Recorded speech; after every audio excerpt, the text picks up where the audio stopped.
நீங்கள் பார்த்துக் கொண்டிருப்பது தமிழ்நாடு முக்கிய செய்திகள்.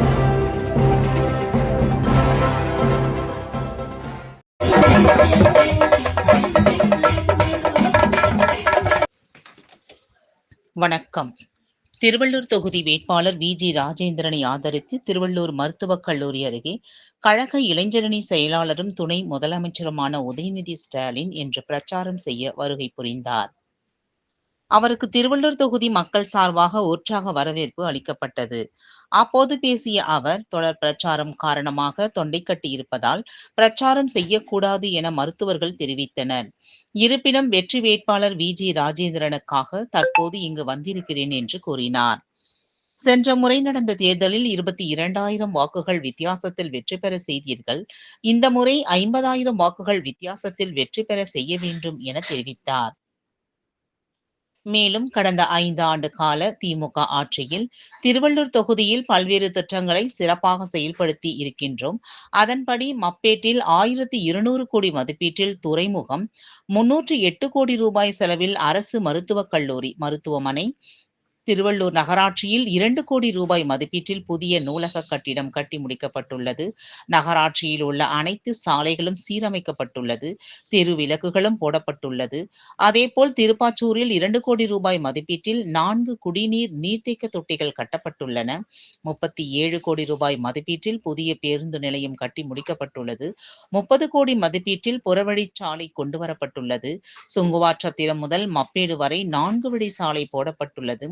மணவாள நகர், திருவலாங்காடு, திருவள்ளூர் டோல்கேட் பகுதிகளில் 200 கோடி ரூபாய் மதிப்பீட்டில் 4 வழிச்சாலை அமைக்கப்பட்டுள்ளது. 13 கோடி ரூபாய் மதிப்பீட்டில் சிட்கோ தொழிற்பேட்டை உருவாக்கப்பட்டுள்ளது. அதேபோல் திருவள்ளூர் நகராட்சிக்கு உட்பட்ட பகுதிகளில் உள்ள பள்ளிகளில் கூடுதல் கட்டிடங்கள் கட்டி கொடுக்கப்பட்டுள்ளது. பெரியகுப்பம் முதல் வரதராஜ நகர் வரை சாலை வசதி ஏற்படுத்தப்பட்டுள்ளன. பேரம்பாக்கம், வெங்கத்தூர் உள்ளிட்ட பகுதிகளில் புதிய நியாய விலை கடைகள் திறக்கப்பட்டுள்ளன. மாவட்ட விளையாட்டு மைதானத்தில் நடைபாதை வசதி அமைக்கப்பட்டுள்ளது. 100 கோடி ரூபாய் மதிப்பீட்டில் திருவள்ளூர் தொகுதி முழுவதும் 6 புதிய மேம்பாலங்கள் கட்டி முடிக்கப்பட்டுள்ளன. அதேபோல் தடுப்பணையும் கட்டி முடிக்கப்பட்டுள்ளது.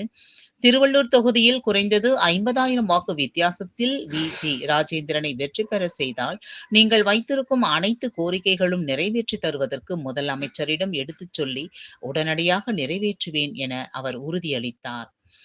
கடந்த 10 தினங்களாக ஒவ்வொரு தொகுதியாக சென்று மக்களை சந்தித்து நமது உதயசூரியன் சின்னத்திற்கு கூட்டணி கட்சியினருக்கும் வாக்கு சேகரித்து வருகிறேன். கடந்த 5 ஆண்டு காலத்தின் திமுக கொடுத்த வாக்குறுதிகளை நிறைவேற்றி வருகிறோம். அந்த தைரியத்தில் தான் உங்களிடம் தற்போது ஓட்டு கேட்க வந்திருக்கிறேன். பெண்களுக்கு கட்டணமில்லா பேருந்து வசதி ஏற்படுத்தி தரப்படும் என அறிவித்தபடி செய்தோம். அரசு பள்ளியில் பயிலும் குழந்தைகள் பசியோடு படிக்க கூடாது என்பதற்காக காலை உணவு திட்டத்தை கொண்டு வந்தவர். ஒவ்வொரு நாளும் 20 லட்சம் குழந்தைகள் இந்த காலை உணவு திட்டத்தில் பயன்பெற்று வருகின்றனர். பள்ளிக்கு வந்த குழந்தைகளை கல்லூரிக்கு வர வைக்க வேண்டாமா? அதற்காகத்தான் பிரதி மாதம் 1000 ரூபாய் தருகிறோம். அதேபோல் 10 லட்சம் மாணவ மாணவிகளுக்கு லேப்டாப் ஒரே மாதத்தில் வழங்கப்பட்டுள்ளது. அதிமுக ஆட்சியில் பள்ளி மாணவர்களுக்கு லேப்டாப் கொடுத்தது. ஆனால் நமது முதலமைச்சர் கல்லூரி மாணவ மாணவிகளுக்கு கொடுத்துள்ளார். கலைஞர் மகளிர் உரிமை தொகை கடந்த 3 வருடங்களாக மாதம் தோறும் வழங்கி வருகிறோம். அந்த திட்டத்தை எப்படியாவது நிறுத்த வேண்டும் என அதிமுகவும் பாஜகவும் முயற்சி செய்கின்றன. பிப்ரவரி, மார்ச், ஏப்ரல் 3 மாதத்திற்கு தேர்தல் காரணமாக நிறுத்தாமல் இந்த 3 மாதம் மட்டுமல்லாமல் கூடுதலாக 2,000 சேர்த்து ரூபாய் 1,31 லட்சம் குடும்பத்திற்கு 5,000 ரூபாய் வழங்கினார். மகளிர் உரிமை தொகை 1,000 ரூபாயிலிருந்து 2,000 ரூபாயாக உயர்த்தி வழங்கப்படும் என முதலமைச்சர் அறிவித்துள்ளார். முதியோர் உதவித்தொகை 1,200 2,000 ரூபாய் தருவதாக வாக்குறுதி அளித்துள்ளார்.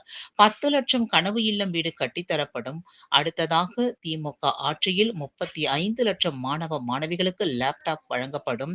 அதேபோல் அனைத்து குடும்பத்திற்கும் 8,000 ரூபாய் மதிப்புள்ள கூப்பன் ஒன்று வழங்கப்படும் என்றும், தங்கள் வீட்டிற்கு தேவையான பொருட்களை நீங்களே வாங்கிக் கொள்ளலாம் செய்யலாம் எனவும் தெரிவித்தார். இந்த சட்டமன்ற தேர்தல் டெல்லி அணியா தமிழ்நாடு அணியா என மோதி பார்ப்போம் என தெரிவித்துள்ளார். ஜெயிக்கப் போவது நமது தமிழ்நாடு அணிதான். திமுக அரசியல் திட்டங்களை அக்கம் பக்கத்தில் இருப்பவர்களிடம் எடுத்துச் சொல்லி திமுகவிற்கு வாக்களிக்க செய்ய வேண்டும் என கேட்டுக்கொண்டார். மீண்டும் 2.0 ஆட்சி அமைக்க வி.ஜி. ராஜேந்திரனை 50,000 வாக்குகள் வித்தியாசத்தில் வெற்றி பெற செய்ய வேண்டும் எனவும் கேட்டுக்கொண்டார்.